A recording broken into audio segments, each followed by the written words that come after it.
I'm Christine Niles. Welcome to Catholic News Roundup. Here are today's top stories. Greece has legalized same-sex marriage. The Greek parliament passed the measure Thursday in a vote of 176 to 76. It's the first majority Orthodox country to do so. The new law recognizes same-sex parents as legal parents to their children. The Greek Orthodox Church has fought vigorously against the measure, sending a scorching letter to Parliament ahead of the vote, saying the law places the rights of homosexual adults above the interests of children, allowing them to, quote, grow up without a father or mother in an environment of confusing gender roles. In related news, a Jesuit priest is openly blessing same-sex unions, using the Pope's latest declaration as cover. Pro-gay Jesuit Father James Martin is defying the explicit terms of Fiducia Supplicans, a recent papal decree allowing clergy to pray blessings over those in irregular unions.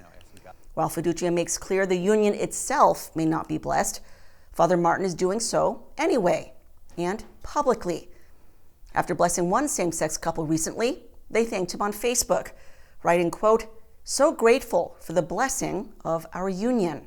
Thank you." To which Father Martin replies, "An honor to bless you both." Meanwhile, the Vatican's former doctrine chief is saying all attempts to explain Fiducia Supplicans are only causing further confusion. In recent comments to National Catholic Register, Cardinal Gerhard Mueller says there was no need for the declaration, saying that those in same-sex relationships are, quote, not brought to the church by relativizing the truth and cheapening grace, but by the unadulterated gospel of Christ. He went on to lament that in the wake of Fiducia, quote, nobody is speaking about the blessing of marriage, of children, of the family, which is our duty, and not to divide the church. Fake news sites across Europe are pushing communist propaganda. Research group Citizen Lab conducted an investigation revealing 123 websites in 30 countries across Europe, Asia, and Latin America are posing as local news outfits while actually being operated from within China. The sites routinely post communist pro-China content while attacking Beijing's critics. Among its targets, Dr. Li Mengyan, a Chinese virologist who was among the first in 2020 to reveal COVID was created in a lab in Wuhan.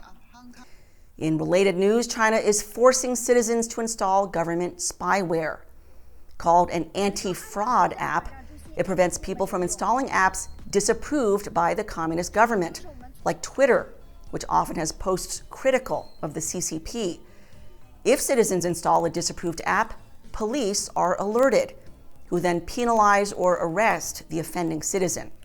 It's all part of Communist China's surveillance state, which increased massively during the pandemic, when the government forced millions of Chinese into months-long lockdowns or quarantine camps, controlled their movements through COVID passes and digital IDs, and vastly expanded their social credit system.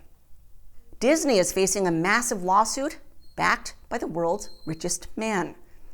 Actress Gina Carano filed suit last week with financial backing from tech billionaire Elon Musk, accusing Disney of defaming her and discriminating against her. It was a bullying smear campaign aimed at silencing, destroying, and making an example out of me. Disney cut ties with Carano, who starred in 2021's The Mandalorian, after she made social media posts critical of transgender ideology. Last year, Musk, owner of the platform X, formerly known as Twitter, made a public offer that he'd cover the legal bills of anyone who'd been unfairly fired for their tweets. Carano tweeted, "To my surprise, a few months ago I received an email from a lawyer who had been hired by X to look into my story and many others.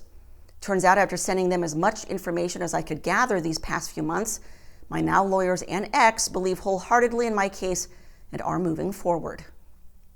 Critics are blasting Canterbury Cathedral for holding a rave. The site of the martyrdom of St. Thomas Becket was turned into a beer-fueled disco last week. Originally consecrated in the year 1070, the Catholic Church was stolen by King Henry VIII in the Reformation and is now the seat of the Anglican Church in the UK. A group of Anglicans protested the event, but Anglican leaders defended it as a way to draw a younger crowd to church. Illegal immigrants are using TikTok to slip through the southern border. CBS's 60 Minutes recently aired a report on how migrants, many of them Chinese, were able to locate a hole in the border wall, a hole they found via TikTok. TikTok is a social media platform created in China. The post we found had step-by-step instructions for hiring smugglers and detailed directions to that hole we visited.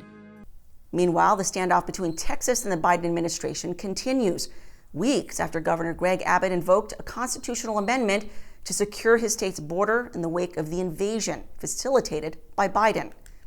In a Thursday tweet, Abbott wrote, "Over half of America supports Texas's constitutional right to defend and protect our border. Until President Biden enforces the immigration laws already on the books, Texas will continue to hold the line." That's today's Catholic News Roundup. And as a note, thank you for all your positive feedback from our debut episode last week. It's so encouraging to hear from you, and it spurs me on to keep doing this, to keep delivering you top quality Catholic content in a professional format, and always with integrity. Please remember to visit stellamaris.media to sign up for our email list to ensure you stay updated on all the latest news and videos. That's stellamaris.media. Thank you so much for watching. Until we see each other again, I'm Christine Niles.